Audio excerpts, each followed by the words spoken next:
Chers amis, bonjour. Qu'est-ce que je voulais dire?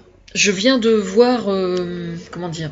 Je suis allée réécouter certaines chroniques de gens que j'aime énormément sur France Inter, notamment la chronique de Sophia Aram. C'était ce matin ou hier peut-être, très émouvante quoi, au sujet de Charlie Hebdo et tout, parce que Sophia a fait un spectacle aussi à un moment qui parlait des religions, au même moment que Jérémy Ferrari, enfin quasiment au même moment. Enfin voilà, moi j'ai énormément d'admiration pour les chroniqueurs et que je considère comme faisant partie de ma famille, euh, au sens le plus proche, on va dire. Et en fait, j'ai plusieurs choses à vous dire. Par les temps qui courent, mais ça a toujours existé, hein, il y a 5 ans, il y a 10 ans, il y a 20 ans, il se trouvait toujours des artistes aussi pour tenir des propos alarmistes, inquiétants, enfin c'est des films d'anticipation négatifs, quoi. On va appeler ça comme ça. Alors je ne suis pas en train comment dire, de faire l'apologie de condamner ces films-là ou ces livres-là par principe. Enfin, je veux dire par là que je n'ai pas la prétention de jouer les castrateurs. C'est pas du tout ça. Mais moi, il se trouve en règle générale que je n'aime pas du tout ce qui fait peur et ce qui entretient le pessimisme, ça m'emmerde, quoi. Ça m'emmerde. Bah oui, ça m'emmerde parce que tout simplement, je considère que quand on regarde le journal, on a déjà sa dose, quoi. C'est tout ça, c'est aussi bête que ça. Je considère. Alors, c'est pour ça que je suis pas non plus pour verser dans un optimiste forcené, hein, pour autant. Mais ça m'intéresse pas de cultiver ce qui fait mal, quoi. Je trouve que. Enfin, moi personnellement, ça m'intéresse pas, quoi. Ça m'intéresse pas. Alors, je pense au bouquin de Houellebecq, notamment, quoi.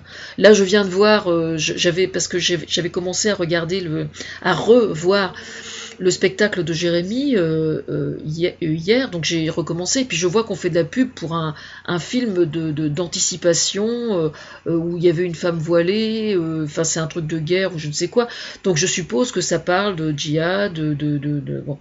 Et c'est vrai que ça m'emmerde, oui, je vous le dis franchement, ça m'emmerde. Alors bon, euh, euh, je ne suis pas pour autant branchée comédie systématiquement non plus, hein. La preuve, c'est que j'ai regardé ces jours derniers, j'ai regardé un film qui m'a emmerdé aussi, quoi. Donc, alors que c'était censé me mettre de bonne humeur et tout, et ça me disait rien non plus, quoi. Alors vous me direz, qu'est-ce qu'elle recherche au cinéma? Ah, c'est une excellente question. Mais c'est-à-dire que quand je vais au cinéma, je suis adepte des comédies quelquefois. J'aime bien. Bridget Jones et tout ça, ça me fait super rigoler. Non, mais c'est vrai que j'aime bien en plus les comédies, mais ouais, c'était L'âge de raison hier soir que j'ai vu avec Sophie Marceau, j'ai trouvé ça pas bon du tout. Je vous dis franchement, bon je vais pas développer parce que ça m'intéresse pas. Bon, voilà. C'est, Non, mais je n'ai rien contre elle en particulier, mais ni contre le cinéaste, mais j'ai pas trouvé ça bon. Je vais pas tricher. J'ai pas l'habitude de. Je vais pas m'emmerder. Déjà que je suis bénévole, je vais pas m'emmerder à faire semblant d'aimer, hein. Je suis désolée, c'est comme ça. Bon, qu'est-ce que je voulais dire? Oui, il y a un truc que je voudrais dire là, parce que j'ai fait une vidéo ce matin où je m'adresse aux musulmans et plus particulièrement, pardon, aux chefs musulmans en France et à l'étranger. Enfin, plus à l'étranger qu'en France encore. Mais bon, vous avez qu'à aller la voir si vous voulez savoir. Mais il y a une nuance que je voudrais apporter quand même. C'est que il y a des gens qui s'inquiètent aujourd'hui du fait que certains élèves dans les écoles et dans les lycées aient refusé de faire la minute de silence. Euh, Moi, je suis prête à travailler sur le sujet parce que je trouve ça extrêmement important.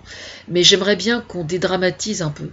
Je veux dire par là que il y a énormément de musulmans qui sont, sans être pour autant comment dire, systématiquement à genoux ou rampant, tête front contre sol devant leurs imams, sont relativement critiques vis-à-vis de leur religion et comment dire, s'ils sont mal à l'aise aujourd'hui par rapport à cette histoire, ça ne veut pas dire qu'ils cautionnent le crime. Je veux dire par là que il y a beaucoup de musulmans, par exemple, qui n'aiment pas Charlie Hebdo parce qu'ils trouvent qu'ils vont trop loin, mais ça ne signifie pas que tous ces gens-là cautionnent l'attentat et trouvent ça juste. Il y en a bien sûr, hein, mais dans la majorité, ça n'est pas le cas quand même. Donc il faut quand même faire attention de ne pas dramatiser. Les musulmans n'ont pas à se sentir coupables d'être musulmans. À la base, c'est quand même une religion qui leur a été imposée, hein, et qu'ils ont rarement choisi. Ils ont quelquefois choisi, mais quand même, dans la majorité des cas, c'est une religion qui leur a été imposée. Donc il ne faut pas non plus leur coller la pression, quoi. Par contre, moi, je pense que les éducateurs, les profs et les instits qui ont eu affaire à des élèves qui ont refusé de faire la minute de silence, ça, je pense que c'est extrêmement grave. Pour une autre raison. C'est extrêmement grave parce que la minute de silence, elle a été décidée parce qu'il y avait un attentat qui avait été commis. Cet attentat, il aurait été commis contre n'importe quelle autre communauté religieuse ou contre n'importe quelle autre communauté tout court. Ça aurait pu être un crime islamophobe ou autre chose. La minute de silence, elle aurait été la même, quoi. Je veux dire, ça n'est pas parce que c'était Charlie Hebdo, mais uniquement parce que c'était un attentat, que cette minute de silence a été demandée. Et ça, c'est inquiétant. Ça, c'est inquiétant. Parce qu'on est en démocratie, commettre des attentats, c'est une forme de crime de lèse-majesté, d'une certaine façon. Et à ce titre-là, la minute de silence était vraiment indispensable. Donc moi, je pense qu'il faut ouvrir le dialogue avec ces élèves-là, parce qu'il y a un vrai problème là. Mais moi, je pense que en fait, ce qui se passe, c'est que je pense que l'idéal serait que les directeurs de collèges et de lycées, dont certains élèves ont refusé de faire la minute de silence, devraient systématiquement envoyer un courrier aux parents. Je vais le rédiger, moi, le courrier. Je vais le rédiger, et puis c'est l'éducation nationale qui décidera si les proviseurs souhaitent l'utiliser ou pas. Mais je vais faire un courrier, moi, parce que je trouve ça très grave. Voilà.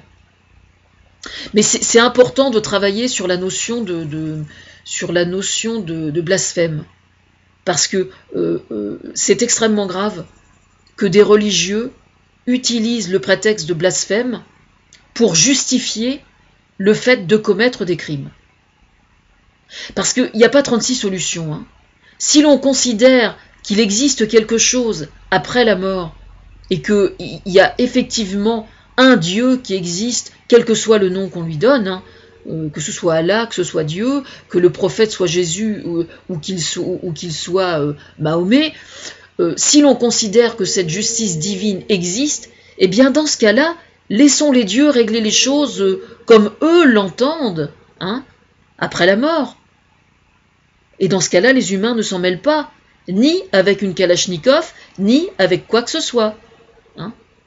Moi, je m'occupe des mortels dans la mesure du possible, je fais ce que je peux, quoi. Je trouve qu'il y a déjà bien à faire. Jusqu'à preuve du contraire, quand quelqu'un envoie un pruneau dans un pays voisin, je ne citerai pas de nom, ce sont des humains, et bien des humains qui font fonctionner le matériel, qui tirent sur les kalachnikovs, et ça n'a rien à voir avec la religion, rien à voir. Je rappelle quand même que l'État islamique, le djihad, etc., ce sont des sectes islamiques. Des sectes islamiques. C'est-à-dire que ces gens-là n'ont rien à foutre de la religion. Le seul truc qui les intéresse, c'est le pouvoir. Le pouvoir et le pognon. D'ailleurs, ils sont très proches, en règle générale, des mouvements mafieux, etc.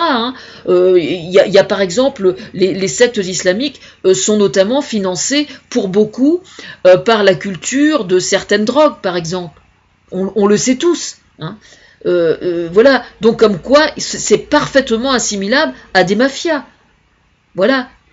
Donc faut arrêter. Et puis quant au fait de sortir le montant de leur magot national, je pense à l'État islamique. Premièrement, on s'en fout complètement. Deuxièmement, l'État islamique n'est reconnu par aucun État au monde. Donc de toute façon, on n'ira jamais vérifier. Donc ils peuvent sortir n'importe quel chiffre. C'est que du bidon, hein. C'est que du bidon. Ça n'a aucune valeur. Ça n'a absolument aucune valeur. C'est cautionné par quels organismes financiers, tout ça? C'est du vent, c'est de la merde. C'est de la merde. L'État islamique, c'est de la merde. Comme le djihad. Hein.